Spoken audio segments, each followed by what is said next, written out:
So, how are girls? Fine. So बेटा, next हम ये डिस्कस करना चाह रहे हैं कि लेट अस से किसी भी बॉडी के ऊपर रेडिएशंस फॉल कर रही हैं. कौन सी radiations? Thermal radiations, heat radiations. तो क्या होगा? अब आप मान लीजिए कि मैंने ऐसे किया, 2 कंटेनर लिए बेटा, ठीक है. एक कंटेनर जो है वो मैंने ले लिया कॉपर का, जो कि बहुत ही पॉलिश्ड चमक रहा है. दूसरा कंटेनर जो है मैंने बड़ा रफ ले लिया ब्लैक मटेरियल का, ठीक है, राइट.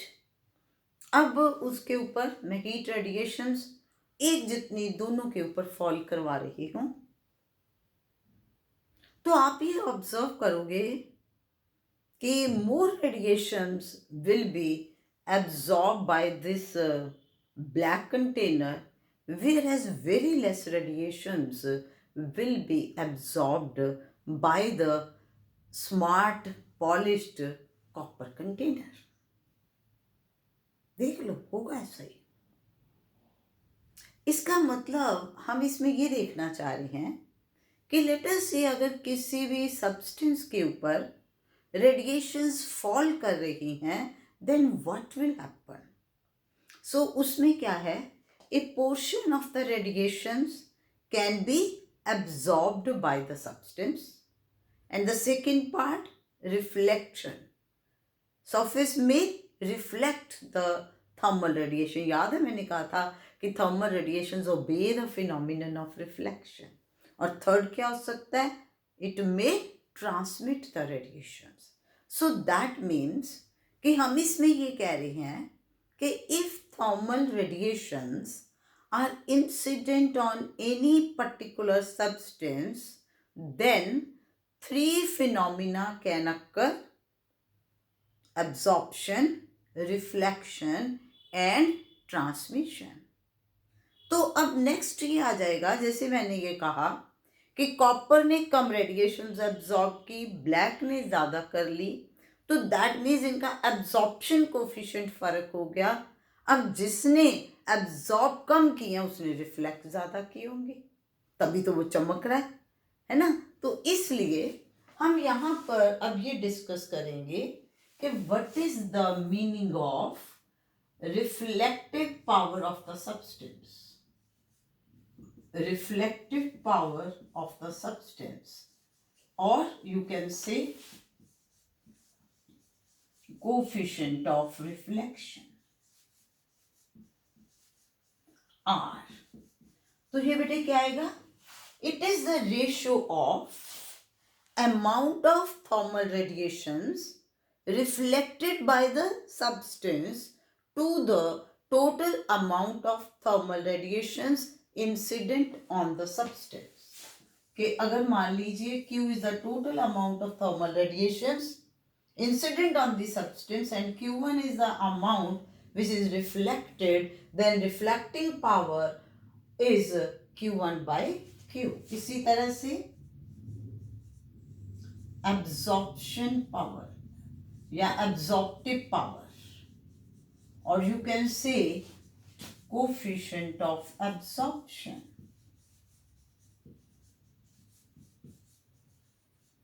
तो ये क्या बन गया, ये coefficient of absorption. तो ये क्या बनेगा, ratio of amount of thermal radiations absorbed by the substance to the total amount of thermal radiations incident on the substance, that means Q2 by Q. Similarly,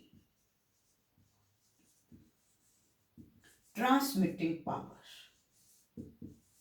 or you can say coefficient of transmission. Transmission का मतलब कि जो बेटे आगे चलेगी, flow करके, है ना, उसने आगे भेज दिया, दैट इज टी.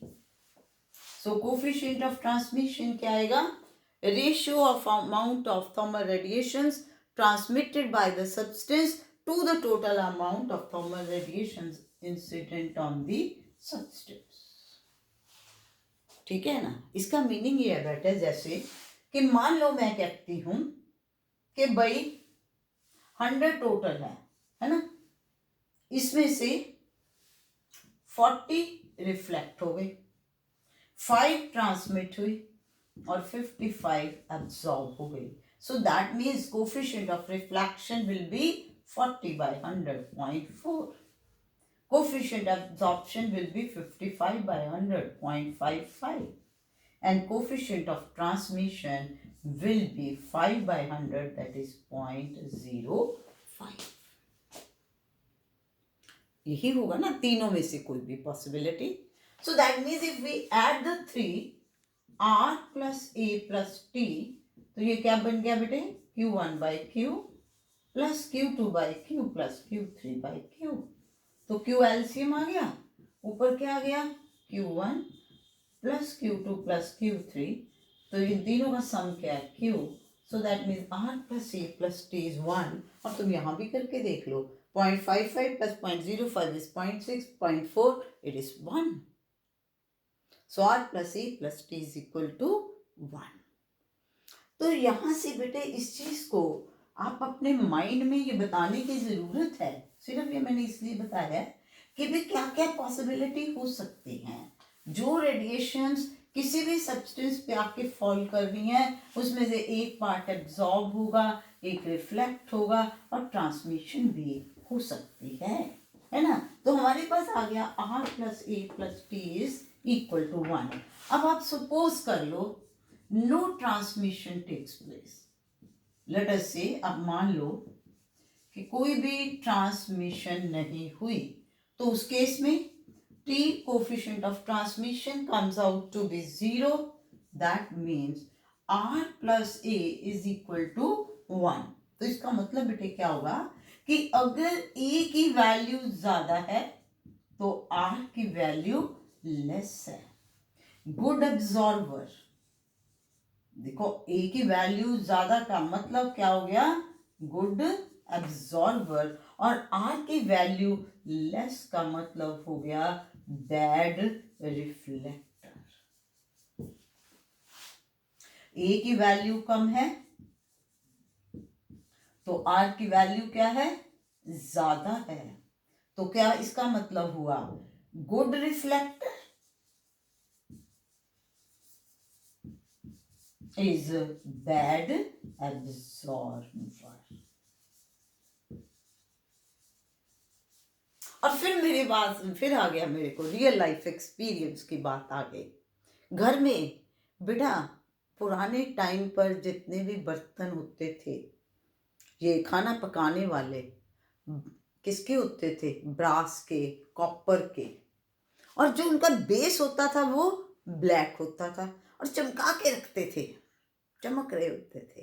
बेटा ब्लैक बेस क्यों रखते थे, क्योंकि जो बेस है वो डायरेक्ट कांटेक्ट में आता था फायर के, तो नेचुरली ब्लैक सब्सटेंस जो है दैट इज गुड एब्जॉर्बर. वो ज्यादा हीट रेडिएशंस को एब्जॉर्ब करेगा और फर्दर वो उस मटेरियल को देगा जो कि कुक हो रहा है. और साइडें जो हैं वो क्या होती थी, कॉपर की, ब्रास की चमकती हुई, सो वो क्या होती थी, गुड रिफ्लेक्टर. तो ताकि अगर उस तक रेडिएशंस आई भी तो वो उन रेडिएशंस को क्या कर देगा, रिफ्लेक्ट कर देगा. वो बर्तन नहीं ऊपर से नहीं ऐसे ही गर्म होगा, लेकिन बेस यहाँ से ज़रूरत है वहाँ से वो गर्म होगा, जिससे खाना जो है वो अच्छी तरह से उसमें पक पाएगा. तो हमने इसमें से ये सीखा, जो निकाला कि good absorber bad reflector, good reflector bad absorber. अब अगर हम बात करें परफेक्टली ब्लैक बॉडी की, परफेक्टली ब्लैक बॉडी तो क्या होगी, perfectly black body is that body which will absorb all thermal radiations incident on it. जितनी भी रेडिएशंस आकर के उस पे फॉल कर रही हैं वो उन सभी की सभी रेडिएशंस को एब्जॉर्ब करेगा. So that means in that very case T is 0, R is 0, or you can say कि for the perfectly black body A is equal to 1.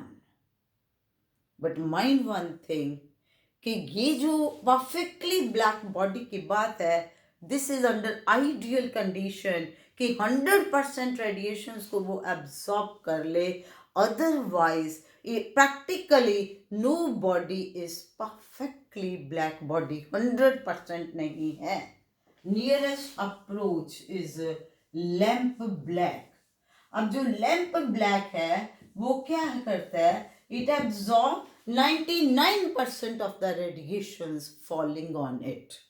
तो लैंप ब्लैक में बेटे कितनी करेगा, 99% उसने एब्जॉर्ब कर लेनी है. तो हम यहाँ पर अगर कभी जरूरत परफेक्टली ब्लैक बॉडी की पड़े तो वी कॉल, जो सबसे पहले फेरी ने बनाई थी, फेरिस ब्लैक बॉडी. उसने इसमें क्या लिया, double walled spherical enclosure with small opening. ऐसे ये ओपनिंग ले ली और ये डबल वॉल कंटेन ले लिया, सफेरिकल कंटेनर. ठीक है, ये ओपनिंग के बिल्कुल सामने कॉनिकल प्रोजेक्शन, ये कोन बन गया. और ये यहाँ पर जो अंदर है, यहाँ इसकी कोटिंग कर दी लैंप ब्लैक से.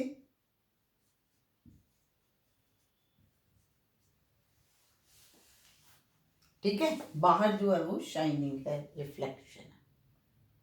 और जो बीच की जगह है, दोनों सफियर्स के बीच में, इसमें वैक्यूम है यहाँ पर.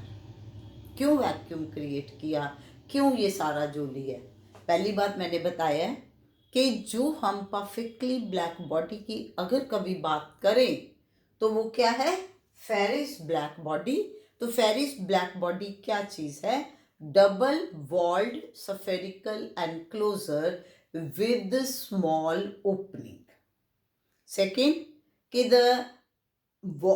this distance between the two walls, you can say space, not distance, space between the two walls is left blank, खाली है वो.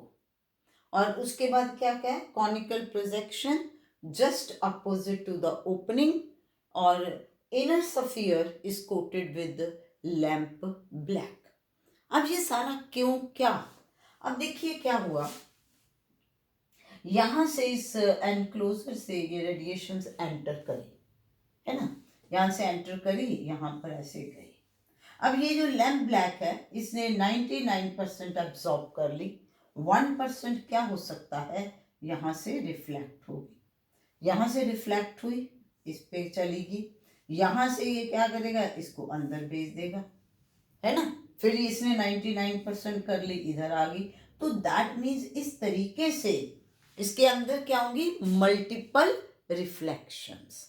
सो दैट मीन्स इस कॉनिकल प्रोजेक्शन की वजह से multiple reflections of these radiations takes place. हर एक radiation, हर एक में, जैसे पहले मान लो 100 है, 100 में से बेटे 99 तो हो गई एब्जॉर्ब, 1 रिफ्लेक्ट हुई. अब 1 में अगली में 0.99 होगी, कितनी बची, 0.01, फिर वो हो जाएगी. तो इसी तरह से 100% बन जाएगी कि नहीं. और अब ये बिल्कुल जो स्मॉल एनक्लोजर है, now this will behave like black body. ठीक है, और इसमें अब मैंने ये कहा था कि space between these two spheres is left blank, खाली रखते हैं, यानी कि इसमें वैक्यूम है, कुछ नहीं डालते. क्यों, so that no transmission of heat by method of conduction और कन्वेक्शन कैन टेक प्लेस. तो इसलिए बेटा हमने यहाँ पर ये कॉन्सेप्ट सीखा कि भाई किस तरीके से जो रेडिएशंस हैं उनमें एब्जॉर्प्शन है, रिफ्लेक्शन है, या हम ट्रांसमिशन की बात करते हैं. तो यहाँ से अब आप बेटा ले सकते हो what is Kirchhoff's law.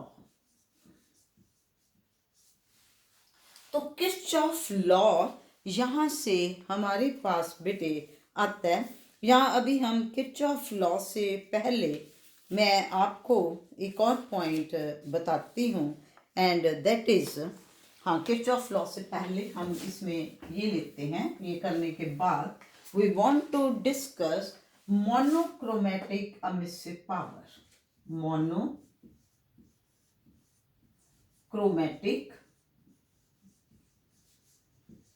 emissive power of a substance. Emissive power of a substance. बेटा, अभी बात हमने एब्जॉर्प्शन की थी, तो रेडिएशंस एब्जॉर्ब की, तो दूसरी तरफ क्या होता है, रेडिएशंस अमिट होती हैं, तो अमिशन में क्या आ जाएगी, एमिसिव पावर। तो बेटा एमिसिव पावर तो हो गया कि radiations emitted by the body, लेकिन मोनोक्रोमेटिक का क्या मतलब है? मोनोक्रोमेटिक होता है ऑफ ए सिंगल वेवलेंथ। तो अब हम यहाँ पर सिंबल ई तो यूज कर रहे हैं एमिसिव पावर के लिए, तो मैं इसके नीचे ये लैम्डा लिख रही हूँ।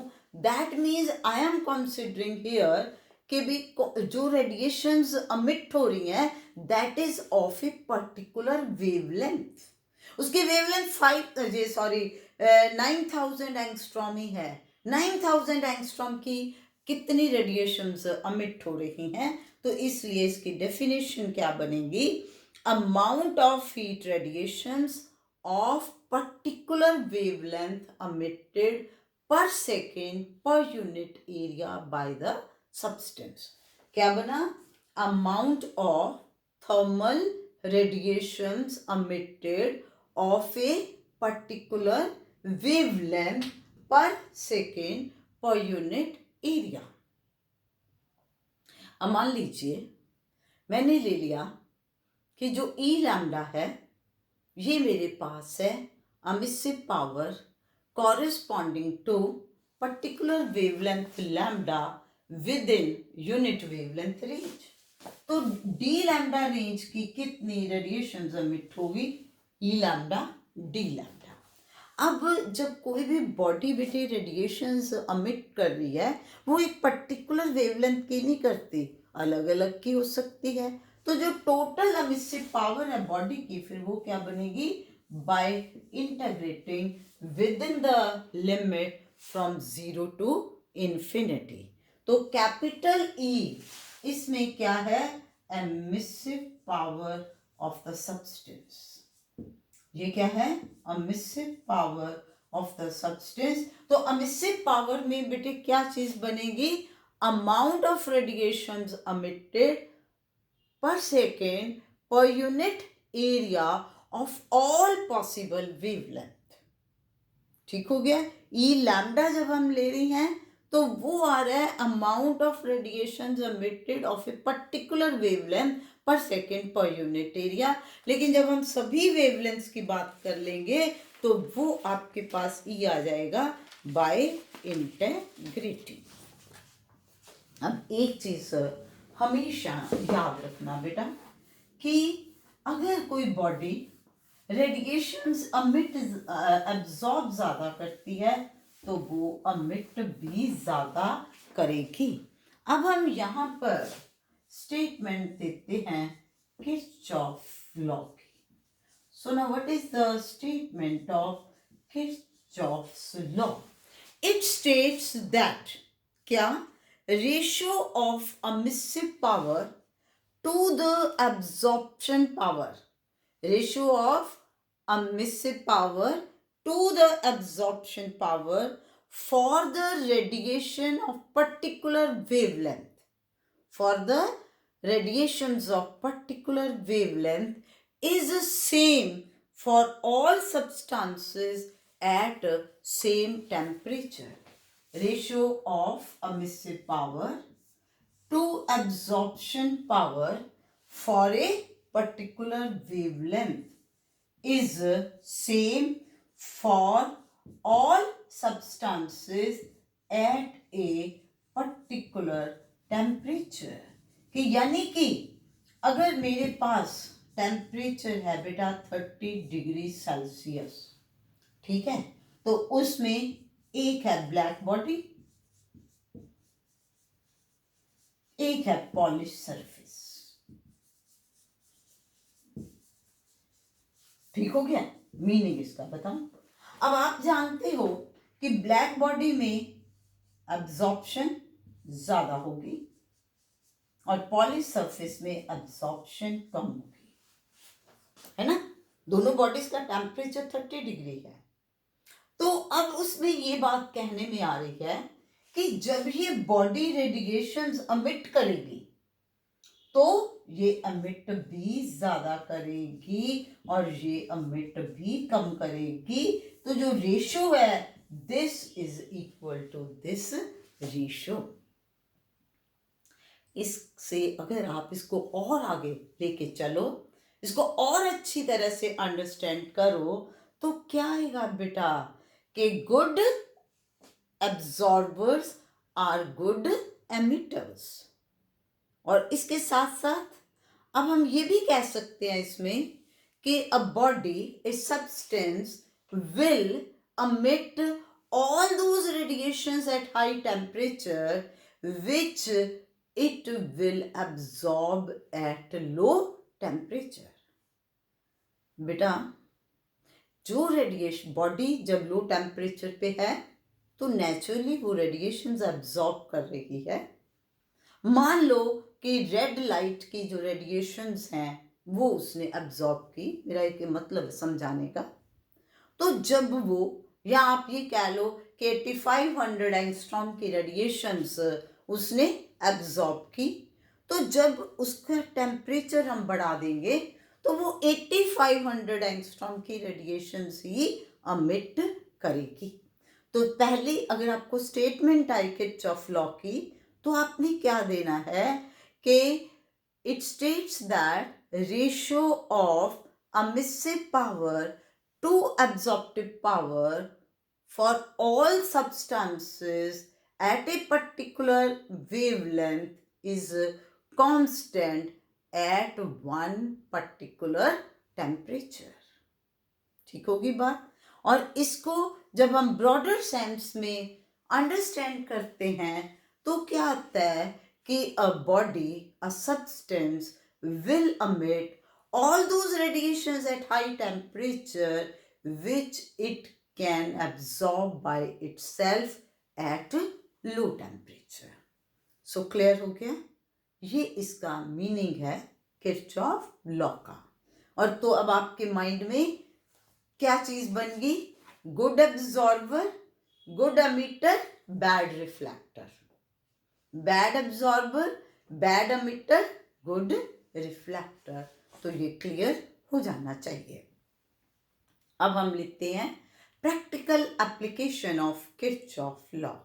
ठीक है, तो इसके लिए बेटा ऐसा करिए, take a tea pot made of glazed white china with black painting. बड़ी सुंदर सी वाइट चाइना की टी केटल है और उसके ऊपर ब्लैक पेंटिंग है। ठीक है, अब आप इसको हाई टेम्परेचर तक हीट अप कर दीजिए इस केटल को। ठीक हो गया, मेटल की केटल है, वाइट, इमेजिन करो, आंखों के आगे लाओ, white kettle with black, dark black painting, और उसको आपने हाई टेम्परेचर तक हीट कर लिया। ठीक हो गया। अब आप क्या करो, अंधेरे कमरे में इस केटल को ले जाओ। ठीक है, तो आपको वहां क्या, अंधेरा है बिल्कुल कमरे में, तो क्या नजर आएगा? वो पेंटिंग बड़ी अच्छी तरह से। अब क्यों वो पेंटिंग नजर आ रही है उस अंधेरे कमरे में भी? क्योंकि बेटा वाइट केटल के साथ वो ब्लैक पेंटिंग थी, तो ब्लैक पेंटिंग ने काफी रेडिएशन जो है वो एब्जॉर्ब कर ली एज कंपेयर टू वाइट, है ना। वाइट ने तो रिफ्लेक्ट ज्यादा कर देना है। तो अब जब हम उसको डार्क में लेके गए तो अब वाइट के कंपैरिजन में वो ब्लैक अमिट भी ज्यादा करेगा। तो जब अमिशन हो रही है रेडिएशंस की तो हमें नजर आएगा कि नहीं। तो इसलिए हम क्या कहते हैं, take a tea pot made of glazed white china with black painting on it. Now heat it to a high temperature and then take it to a dark room. The black painting appear much brighter than the white portion. This is because black painting absorb more heat than white one and therefore emit more heat radiations. ठीक हो गया? अब इसी तरीके से हम कहते हैं when red glass is heated it glows with green light. क्या किया? रेड ग्लास है, उसको जब हमने हीटअप किया तो क्या हो रहा है? अमिट क्या कर रहा है? ग्लो किस चीज का है? ग्रीन लाइट का. अब वो क्यों ऐसा हुआ? क्योंकि बेटा जब हम रेड ग्लास को हीटअप कर रहे थे तो वो कौन सी रेडिएशंस को एब्जॉर्ब कर रहा था? ग्रीन को. तो इसलिए जब उसका टेम्परेचर हाई हो गया तो जो ग्रीन कलर की रेडिएशंस एब्जॉर्ब की थी लो टेम्परेचर के ऊपर, अब वो ही रेडिएशंस को वो अमिट कर रहा है. इसलिए हमें वो रेड ग्लास कैसा नजर आ रहा है? ग्रीन. तो समझ आया? Red glass is heated to very high temperature, then it starts glowing with green colour. Red green कैसे बन गया? तो हम इसमें क्या कह रहे हैं कि जब आप रेड ग्लास को हम हीटअप कर रहे थे तो उसने ग्रीन कलर को एब्जॉर्ब कर लिया. तो जब उसका टेम्परेचर काफी हाई हो गया, अब जब हमने उसको कहते हैं कि हीट देनी बंद कर दी, अब वो क्या कर रहा है? रेडिएशन अमिट कर रहा है. तो किस कलर की करेगा? जो उसने लो टेम्परेचर पे एब्जॉर्ब की थी. किस कलर की? ग्रीन की. तो अब ग्रीन को जब वो अमिट करेगा तो हमें कैसा नजर आएगा? Green colour. ठीक हो गया? और इसी तरीके से हम किरचॉफ लॉ को एक्सप्लेन करते हैं बेटा with Fraunhofer dark lines in the solar spectrum. अगर हम बात करें सोलर स्पेक्ट्रम की, आपको पता है बेटा सन का स्पेक्ट्रम कैसा है? कैसा होता है? Continuous spectrum. कंटिन्यूस स्पेक्ट्रम का मतलब क्या है कि इसमें डिफरेंट वेवलेंथ की रेडिएशन अमिट होती हैं. बेटा स्पेक्ट्रम का मतलब है कि जैसे मान लीजिए कि अगर एक पर्टिकुलर वेवलेंथ की रेडिएशन अमिट हो गई, जैसे येलो कलर की हैं, है ना, तो येलो लाइंस आ गई, येलो कलर की लाइंस आ गई. अगर ब्लू का है तो ब्लू लाइन आ गई.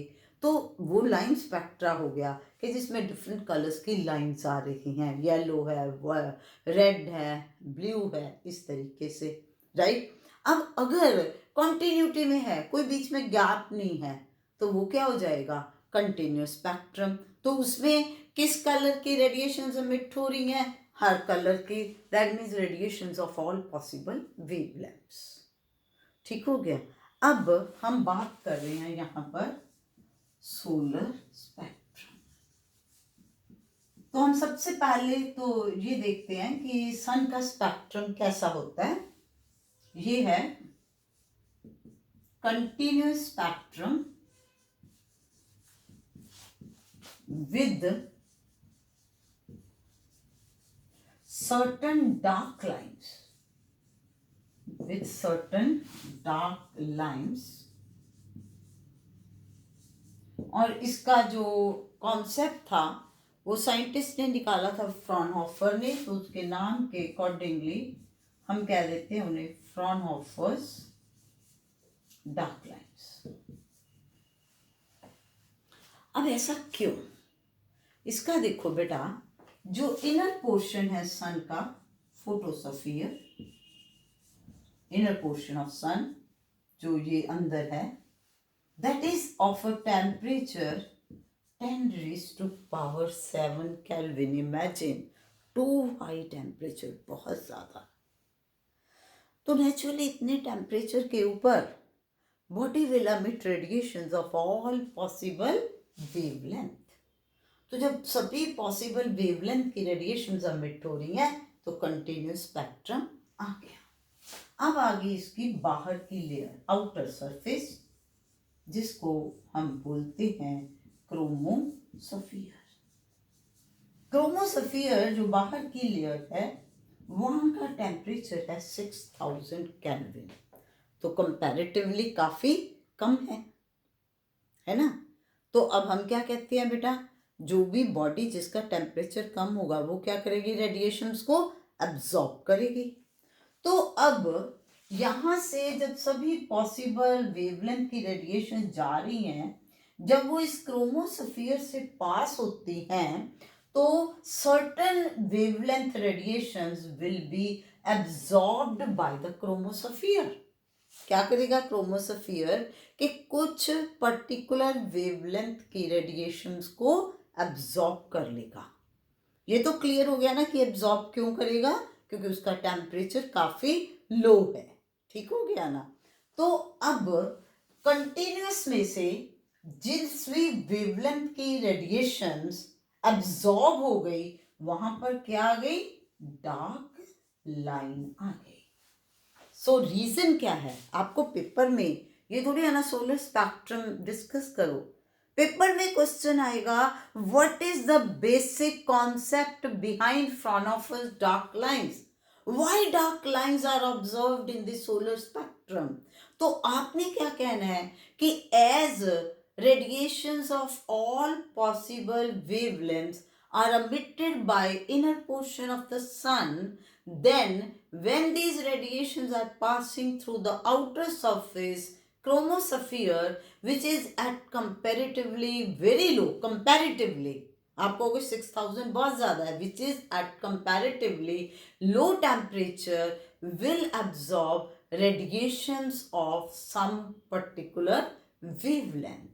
So now dark lines are formed at those very places whose wavelength of particular wavelength radiations which are absorbed. ठीक हो गया। तो ये इसमें रीजन बन गया। अब इससे एक और सवाल कि क्या आप ये पता लगा सकते हो, अब इसका मतलब ये है कि अब इसमें अगर रेडिएशन एब्जॉर्ब की क्रोमोस्फीयर ने, तो भैया वहां तो कोई सब्सटेंस होगा जो करेगा, that means certain gases are present in that very chromosphere. वहां कुछ ना कुछ प्रेजेंट है, जो प्रेजेंट है वो ही तो एब्जॉर्ब करेगा। तो अब आपसे मैं ये पूछूं, can you get idea about the composition of chromosphere, कि क्या आप ये पता लगा सकते हो कि क्रोमोस्फीयर में कौन सी गैसेस या कौन से एलिमेंट्स प्रेजेंट है, गैसेस छोड़ो, कौन से एलिमेंट्स प्रेजेंट है। So can from this very study, इस स्टडी से क्या आप ये आइडिया लगा सकते हो कि कौन से एलिमेंट्स प्रेजेंट है क्रोमोस्फीयर में। यस, कैसे, किरचॉफ लॉ के अकॉर्डिंगली हम क्या करेंगे कि मान लो कंटिन्यूस स्पेक्ट्रम में यहां डार्क लाइन आई है, यहां डार्क लाइन आई है, तो मैं ये देखूंगी कि इन डार्क लाइंस की वेवलेंथ क्या है।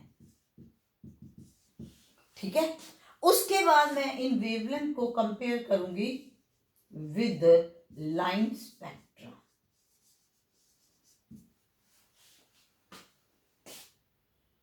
यानी कि जैसे मेरे को पता है बेटे कि येलो कलर का जो लाइन स्पेक्ट्रम है, दैट मीन्स कि that will be corresponding to the wavelength of 5700 angstrom. तो सपोज कर लो कि ये जो डार्क लाइन है, मैं एक एग्जांपल दे रही हूँ कि ये डार्क लाइन 5700 एंगस्ट्रॉम पे है आ रही, तो इसका मतलब मैं कहूँगी कि ये सोडियम है, क्योंकि सोडियम जो है उसमें येलो कलर का स्पेक्ट्रम बनता है, इसमें सोडियम नहीं होता, इसमें सोलर में। मेरा एक एग्जाम्पल दे रही हूँ, इसमें जो है आपको नजर आएगा रेडिएशन वेवलेंथ की 8000 की, 9000 की, तो तुम पता लगा सकते हो वहां से कि इसमें हाइड्रोजन प्रेजेंट है, इसमें हीलियम प्रेजेंट है। ठीक है, तो इसका मतलब अब हम क्या कहेंगे कि by comparing wavelength of dark lines found in the continuous polar spectrum with the line spectra of various elements. क्या कहा मैंने, by comparing dark lines of the continuous solar spectrum with the line spectra of various elements, we can find out that which element are present in the chromosphere.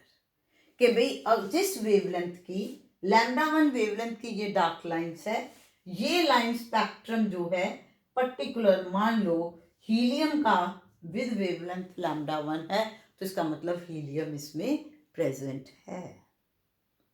तो यहां मैंने क्या concept लगाया कि those radiations will be emitted at high temperature which it will absorb at low temperature, and that is according to Kirchhoff's law. तो इस तरीके से बेटा इसमें किरचॉफ लॉ की काफ़ी इम्पोर्टेंस है। तो हमने इसमें एक तो ये चीज़ सीखी है कि जो भी रेडिएशंस किसी पर्टिकुलर सब्सटेंस पे फॉल कर रही हैं, तो जो पॉसिबिलिटी है वो है एब्जॉर्प्शन, ट्रांसमिशन, रिफ्लेक्शन। मेनली इसमें रिफ्लेक्शन और एब्जॉर्प्शन की बात हम करते हैं, और उसके बाद सेकेंड हमने कॉन्सेप्ट ले लिया एब्जॉर्प्शन के बाद एमिशन का, कि लो टेम्परेचर पे बॉडी रेडिएशंस को एब्जॉर्ब कर रही है जो उसके ऊपर फॉल कर रही हैं। अब अगर उसी बॉडी का टेम्परेचर हाई है तो वो क्या कर रहा है, उन रेडिएशंस को अमिट कर रहा है। कौन सी रेडिएशंस को वो अमिट करेगा, जो उसने लो टेम्परेचर के ऊपर एब्जॉर्ब की थी। तो इसीलिए हम कहते हैं good absorber, good emitter, bad reflector. और दूसरा कॉन्सेप्ट मैंने इसमें समझाने की कोशिश की है मोनोक्रोमैटिक। मोनोक्रोमैटिक का मतलब है of particular wavelength, radiations of a particular wavelength emitted per second per unit area, that is monochromatic emissive power. लेकिन अगर हम टोटल एमिसिव पावर उस सब्सटेंस की लेना चाह रहे हैं, that we will get by integrating within the limits 0 to infinity, यानी कि ये सोचते हुए कि ऑल पॉसिबल वेवलेंथ रेडिएशन जो हैं वो उस बॉडी से अमिट हो रही हैं।